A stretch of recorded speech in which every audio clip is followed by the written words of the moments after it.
Hola, muy bienvenidos a este nuevo encuentro en el contexto de educación digital de la asignatura de Enfermería de la Infancia y la Adolescencia en el transcurso de este año 2024.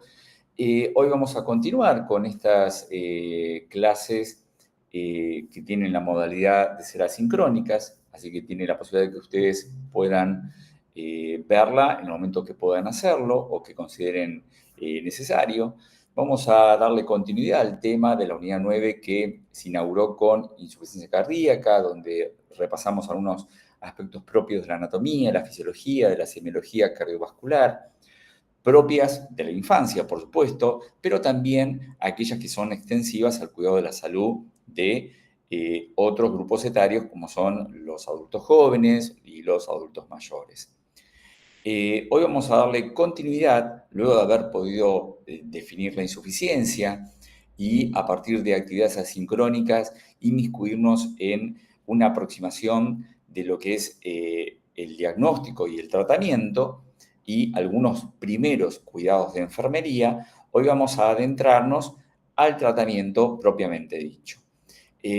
Como siempre, vamos a hacer una revisión de saberes previos de este mismo tema, que nunca vienen mal repasarlos, para adentrarnos, sí, con mayor profundidad al tratamiento. Recuerden que cualquier duda y consulta tienen el servicio de mensajería propio de la plataforma a partir de consultar en los foros habilitados para tal cuestión, pero también tienen el servicio de mensajería interna de nuestra aula virtual y el servicio de mensajería por WhatsApp conmigo en particular. Voy a usar una clase de un colega médico, que es el doctor Ezequiel Martínez del Valle, médico del Hospital General de Niños Ricardo Gutiérrez de la Ciudad de Buenos Aires, a partir de un curso de actualización en cuidados críticos pediátricos que este año tuve la oportunidad de realizar. Así que, a partir de la facilitación de este material, que creo que es muy interesante, de la manera concreta y concisa en que está preparado, vamos a hacer uso de él con el mayor de los respetos hacia su autor, ¿sí? Para ser respetuosos con la propiedad intelectual de este médico que es Ezequiel Martínez del Valle.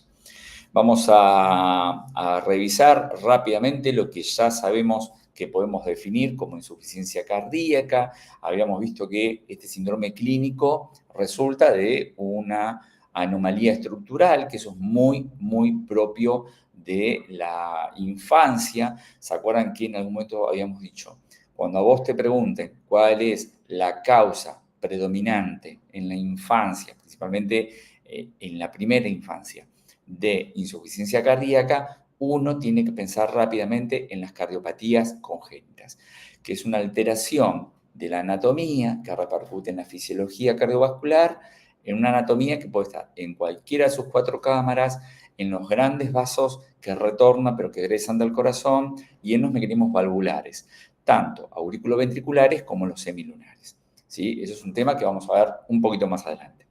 Entonces, cualquier anomalía en la anatomía y en la fisiología, ¿sí? Va a resultar que impida que el ventrículo, siempre pensamos en el ventrículo izquierdo, pero no desestimamos el derecho tampoco, pueda llenarse de sangre. Ahí recuerden que estamos hablando del concepto de precarga, concepto ya revisado, y expulsarla, ¿sí? Que también hace a la precarga y también hace a un volumen latido o volumen sistólico, que era el caudal de sangre que cada sístole ventricular expele del ventrículo izquierdo en especial. Es frecuentemente causada, pero no siempre, por una falla o en la contractibilidad del miocardio, ¿sí? En perder la capacidad, sin duda, es lo que más predomina. A partir de estas anomalías estructurales y funcionales, hace claudicar la contractilidad, que es la capacidad inotrópica como propiedad del corazón, que ya hemos visto, donde el miocardio, este principal músculo estriado, ¿sí? No tiene la capacidad inotrópica suficiente para sobrellevar expeler la precarga necesaria, y para colmo, siempre hay una poscarga que resiste a esa contracción, bueno, y ahora para colmo, insuficiente. La insuficiencia cardíaca aparece cuando el corazón entonces no es capaz de bombear, es decir, pierde la capacidad o se vuelve insuficiente, mejor dicho, de ser una bomba contráctil aspirativa expelente, esto también ya fue explicado, y donde el gasto cardíaco o volumen minuto, que son sinónimos, que es el caudal de sangre que por minuto expele el ventrículo izquierdo y que en pediatría, pero también en los adultos, se puede usar el índice cardíaco que determina el gasto cardíaco, pero supeditada a la superficie corporal, no logra satisfacer ese gasto cardíaco las necesidades metabólicas del organismo. Es lo que ustedes van a escuchar en muchos ámbitos de la cardiología, el paciente tiene bajo gasto, es decir, tiene un gasto cardíaco insuficiente para cubrir las necesidades. La fisiopatología ya fue también explicada. Recuerden que acá, sin duda, hay que pensar en el gasto cardíaco porque es el producto final de la actividad miocárdica, sin duda es el más importante, donde, bueno, el gasto cardíaco, la fórmula, si bien la conocemos, y para calcularla o tenés que colocar un catéter, que ya les conté, que genéricamente se llama con un balón flotante en la arteria pulmonar, que una de las marcas más conocidas en el mercado es el catéter de Swan y Ganz. Esa es una marca comercial muy conocida, sin duda de las mejores que hay en el mundo, pero recordad que el nombre genérico es un catéter con un balón flotante en la arteria pulmonar. Hay un video que por favor no pierdas la oportunidad de verlo, que está en la misma unidad 9 en nuestra aula virtual, donde te permite acercarte a conocer estos catéteres que en su extremo más distal tienen un balón que se insufla en una de las ramas de la arteria pulmonar y permite monitorizar, por ejemplo, la presión de capilar pulmonar, que es una forma indirecta de conocer el volumen de fin de diástole, es decir, la precarga indirectamente. Como también lo puede medir la PVC mucho más indirectamente. Entonces, el gasto cardíaco como fórmula es el volumen veces volumen sistólico. También puedes encontrar que en algunos lugares diga volumen latido. Está bien, acuérdate que es un caudal en el adulto entre 50 y 70, a algunos autores dicen hasta 110 mililitros por la frecuencia cardíaca. Y eso determinaría el gasto cardíaco. Dicho de otro modo, lo que determina ese gasto cardíaco, ya se había repasado, la precarga, la poscarga, la contractilidad o inotropismo y, por supuesto, la frecuencia cardíaca. Y algo que acá no está y hemos visto era la competencia de los mecanismos valvulares. Por eso, las insuficiencias valvulares, aórticas, mitrales, perturban la función contráctil del corazón, perturban mejor dicho, no la función contráctil, sino perturban la producción de un gasto cardíaco adecuado, porque altera la precarga, ¿sí? Y al alterar la precarga, se altera uno de los vértices que hace al producto del gasto cardíaco. Entonces, todas las insuficiencias valvulares, la mitral, la aórtica, que se dan muy frecuentemente, más en el adulto, los niños también la tienen, pero más en los adultos, perturban la precarga, generalmente por cuestiones de déficit. Entonces, al yo tener estos 4 vértices o 5, si pongo las competencias valvulares, una que falle determina que el gasto cardíaco pueda volverse insuficiente. Esto ya también había sido a modo de repaso, el corazón como una bomba contráctil, aspirativa expelente, donde tengo un corazón sano que genera un aumento del volumen ventricular a fin de aumentar un gasto cardíaco. Recuerden que ahí estamos empezando a ver alguna forma de remodelación del ventrículo izquierdo, esto es muy importante, es la fisiopatología, la fisiología y fisiopatología de la insuficiencia cardíaca. Entonces, un corazón hipertrófico es normal. Vos, si considerás, por ejemplo, el corazón de los atletas, que son de alto rendimiento, tienen volúmenes ventriculares, es decir, miocardios ventriculares izquierdos bastante más generosos del que puede tener una persona como yo que no hago actividad física o no lo hago como debería hacerlo. Entonces, y es un corazón sano, ¿sí? Esperen que acá vamos a continuar, muy bien. Y es un corazón sano, pero tiene por su demanda, ¿sí? De tener un gasto cardíaco mucho más importante de que la persona que no hace esa actividad física de alto rendimiento necesita de una masa ventricular más grande, es decir, hipertrófica, y está dentro de lo normal. El estiramiento de las fibras, ¿sí? Eso es muy propio, ¿se acuerdan? De la ley de Frank Starling, donde las fibras miocárdicas estiran lo suficiente, ¿para qué? Para aumentar el caudal de distensión parietal del ventrículo izquierdo, parietal es pared, para aumentar la capacidad miocárdica de luego aumentar la precarga y generar mejor inotropismo. Eso en un corazón sano lo hacemos todo el tiempo, cuando, por ejemplo, si yo me pongo a trotar, me pongo a correr, ¿sí? O aumenta mi adrenalina frente al estrés.